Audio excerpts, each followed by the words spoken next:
আমাদের মধ্যে কতজন এই ব্যাপারটা নিয়ে ভেবেছেন যে আমাদের এই অস্তিত্বের উদ্দেশ্যটা কি? আমরা এখানে কি করছি? এখানে কেন এসেছি? আসুন এবার এই ব্যাপারটা আমরা বিশ্লেষণ করে দেখি।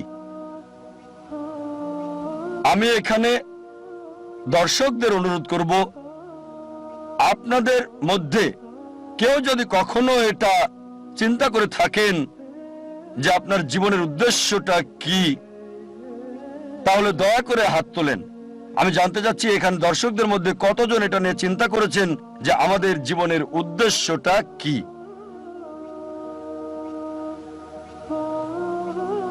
এখান থেকে দেখতে পাচ্ছি 10-15 জন, খুব বেশি হলে 100 জন।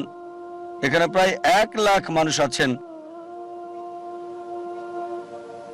এটা 0.1%-এরও কম। অনেকে হয়তো হাত তুলতে লজ্জা পাচ্ছেন। তারপর এটা বলতে পারি যে এই মানুষের মধ্যে 0.1%-এরও কম এই ব্যাপারটা নিয়ে চিন্তা ভাবনা করেছেন যে আমাদের জীবনের উদ্দেশ্যটা কি। এখন আমাদের জীবনের উদ্দেশ্যটা কি এটা নিয়ে জানা খুবই কি জরুরি। আপনাদের আমি একটা উদাহরণ দিচ্ছি। মনে করেন একজন লোক হাঁটতে হাঁটতে একটা মোড়ের উপরে আসলো। তখন সে আরেকজনকে জিজ্ঞেস করলো, এই রাস্তাটা কোন দিকে গেছে ভাই? সেই পথিক বলল, আপনি কোথায় যেতে চান? লোকটা বলল, যে কোনো জায়গায়। তখন পথিক বলবে, যে কোনো পথে চলে যান, কোনো সমস্যা হবে না। এখানে এই লোকটার কোনো উদ্দেশ্য নেই। লোকটা যেসব কাজ করে তার সেই কাজগুলো কোনো পার্থক্য সৃষ্টি করে না, কারণ সে কোনো গন্তব্যে যায় না। আমাদের মধ্যে অনেকেই ঠিক এভাবেই জীবনযাপন করছেন। আপনাদের আরেকটা উদাহরণ দিচ্ছি।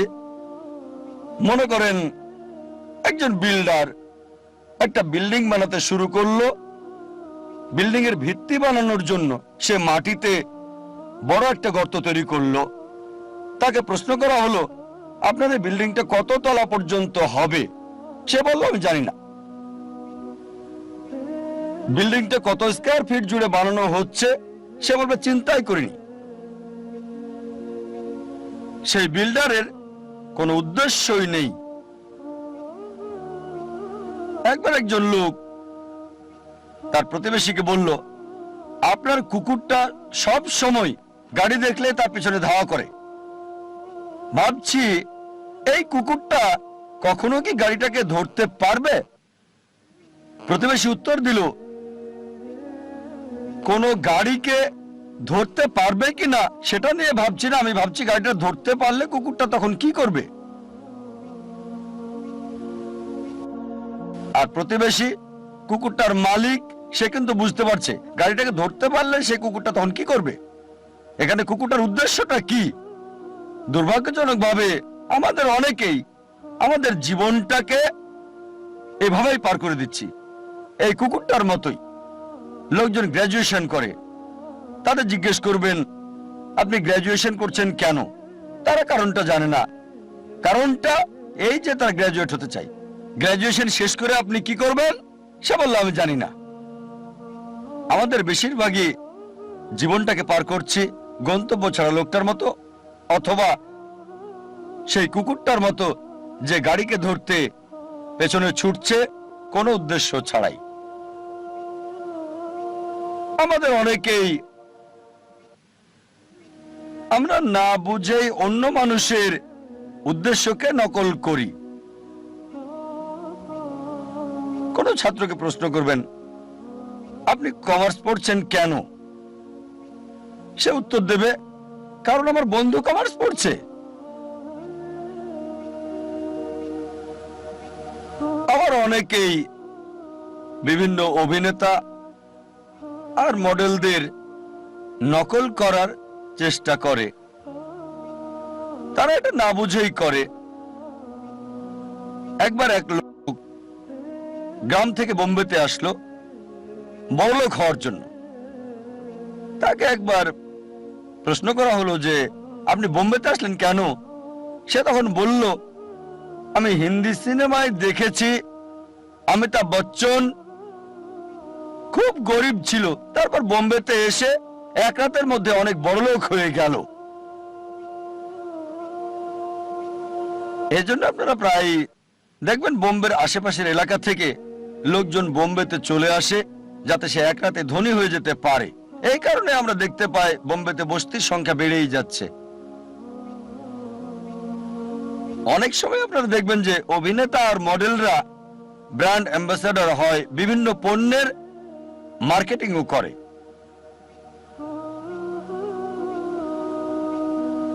একজন একটা নতুন গাড়ি কিনলো, হুন্ডাই i10।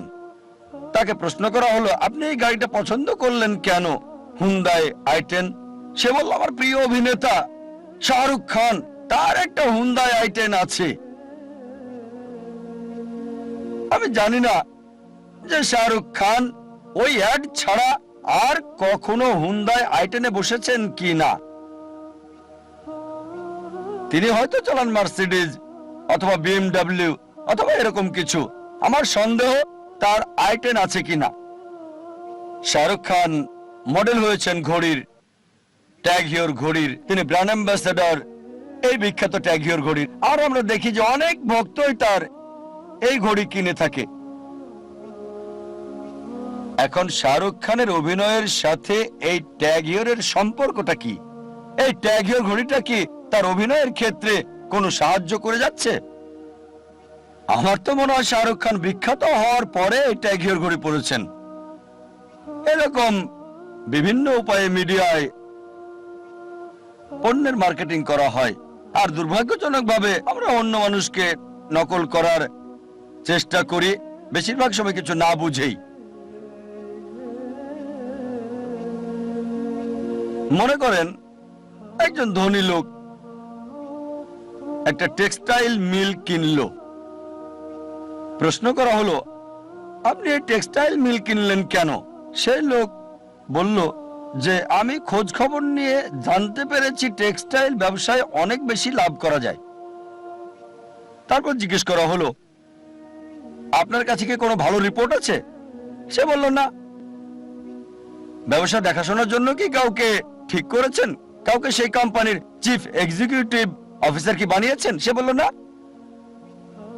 এখানে কত পার্সেন্ট লাভ করতে চান আমি জানি না। তারপর কাঁচামাল কোথা থেকে কিনবেন ওটা তো চিন্তা করিনি। আপনি টেক্সটাইল বিক্রি করবেন কোথায়? সে বলল জানি না। আপনার কি মনে হয় এই মিল মালিক টেক্সটাইল ব্যবসায় কোনো লাভ করতে পারবে? আবার ধরেন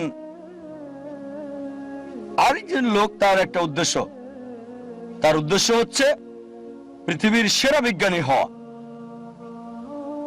সে কি করলো? সে তখন পৃথিবীর প্রথম মানুষ আদম আলাইহিস সালাম থেকে শুরু করে এ পর্যন্ত মানুষের ইতিহাস পড়লো। এভাবে অনেক পড়াশোনা করে জানতে পারলো যে পৃথিবীর ইতিহাসে এ পর্যন্ত সবচেয়ে সেরা বিজ্ঞানী স্যার আইজ্যাক নিউটন। আর এই কথাটা সঠিক। এটা জানার পর সে কি করলো? নিউটনের মতো হওয়ার জন্য সে মাথার চুল লম্বা রাখতে লাগলো, আইজ্যাক নিউটনের মতো কার্লি। তারপর জুতা পরতে লাগলো তার মতো। তারপর সে জামা কাপড়ও পরতে লাগলো। সেই লোক কি নিউটনের মতো বিজ্ঞানী হতে পারবে? তার একটা উদ্দেশ্য আছে, তবে প্ল্যানিংটা হচ্ছে ভুল। প্ল্যানিং অবশ্যই আছে, সে বিজ্ঞানীদের নিয়ে পড়াশোনাও করেছে, কিন্তু প্ল্যানিংটা ছিল ভুল। এবার মূল প্রশ্নে আসি যে আমাদের জীবনের মূল উদ্দেশ্যটা কি? পৃথিবীতে আমাদের এই অস্তিত্বের উদ্দেশ্যটা কি? আপনাদের কি মনে হয় কে এই প্রশ্নের সঠিক উত্তরটা দিতে পারবেন যে পৃথিবীতে আমাদের জীবনের উদ্দেশ্যটা কি? কে? ডাক্তার জাকির নায়েক পারবেন? অবশ্যই এর উত্তর হবে না। তাহলে কি বিজ্ঞানীরা এই প্রশ্নের উত্তর দিতে পারবেন? এবার উত্তর না। তাহলে কি দার্শনিকরা এর উত্তর দিতে পারবেন? তারাও পারবেন না। এই প্রশ্নের সবচেয়ে সেরা উত্তর যে আমাদের জীবনের উদ্দেশ্যটা কি, এর উত্তর দিতে পারবেন আমাদের স্রষ্টা সর্বশক্তিমান আল্লাহ সুবহানাহু ওয়া তাআলা। আমার লেকচারের শুরুতে পবিত্র কোরআনের একটা আয়াত বলেছিলাম, সূরা জারিয়াত অধ্যায় 51 আয়াত 5 ও 6। এখানে আল্লাহ বলেছেন, ওয়ামা খালাকতুল জিন্না ওয়াল ইনসা ইল্লা লিয়াবুদুন। আমি জিন এবং মানুষকে সৃষ্টি করেছি আমার ইবাদতের জন্য। জিন এবং মানুষকে সৃষ্টি করেছি শুধু আমার ইবাদতের জন্য। এখানে আরবি শব্দ হচ্ছে ইবাদা, মূল শব্দ আব থেকে এসেছে, যার অর্থ চাকর, এর মানে দাস। ইবাদা মানে নির্দেশ পালন, মানে গোলামি, এর মানে অনুগত, সমর্পণ করা। সংক্ষেপে ইবাদা মানে গোলামি বা আল্লাহ সুবহানাহু ওয়া তাআলার নির্দেশ মান্য করা। আমাদের স্রষ্টা সর্বশক্তিমান আল্লাহর যা কিছু আল্লাহ সুবহানাহু ওয়া তাআলা সর্বশক্তিমান আল্লাহ নির্দেশ দিয়েছেন আমরা মানি, এটাই হচ্ছে ইবাদা, এটাই প্রার্থনা। যেমন ধরেন আল্লাহ সুবহানাহু ওয়া তাআলা বলেছেন 5টি পিলার মানতে হবে। যদি তাওহীদে বিশ্বাস করেন যে কোনো উপাস্য নেই আল্লাহ ছাড়া, তাহলে ইবাদত করছেন, আপনি আল্লাহর উপাসনা করছেন। যদি প্রার্থনা করেন, সালাহ আদায় করেন, আপনি ইবাদত করছেন, আল্লাহ সুবহানাহু ওয়া তাআলার উপাসনা করছেন। যদি যাকাত দেন, বাধ্যতামূলক দান, ইবাদত করছেন, আল্লাহ সুবহানাহু ওয়া তাআলার উপাসনা করছেন। যদি রোজা রাখেন, ইবাদত করছেন, আল্লাহ সুবহানাহু ওয়া তাআলার উপাসনা করছেন। আল্লাহ কোরআনে বলেছেন যে প্রতিবেশীর হক আদায় করতে হবে, তাই যদি প্রতিবেশীর হক আদায় করেন, যেহেতু কোরআন বলছে সূরা মাউন অধ্যায় 107 আয়াত 7, তাহলে ইবাদত করছেন, আল্লাহ সুবহানাহু ওয়া তাআলার উপাসনা করছেন।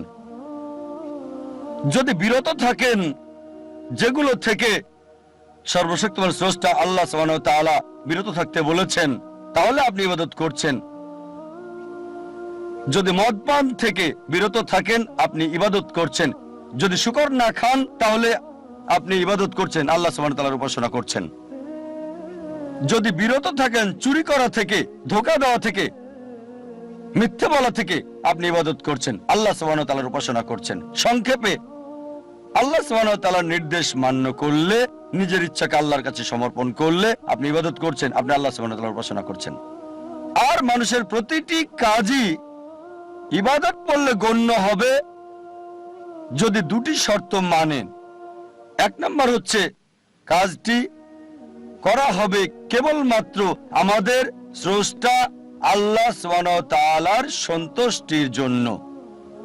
2 নম্বর হচ্ছে কাজটি করা হবে সুন্নাহ অনুসারে, সর্বশেষ এবং চূড়ান্ত নবী মুহাম্মদ সাল্লাল্লাহু আলাইহি সাল্লাম যেভাবে করেছেন।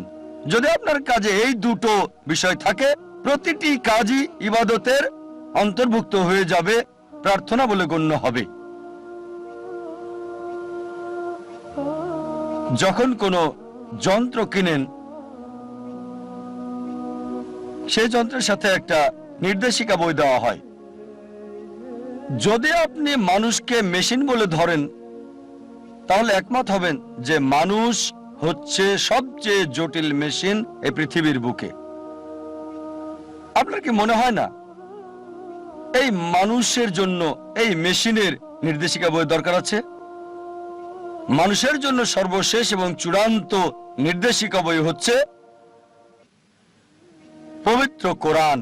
পবিত্র কোরআন আল্লাহ সুবহানাহু ওয়া তাআলার সর্বশেষ এবং চূড়ান্ত নির্দেশ, যা সর্বশেষ ও চূড়ান্ত নবী মুহাম্মদ সাল্লাল্লাহু আলাইহি ওয়াসাল্লামকে দেওয়া হয়েছে।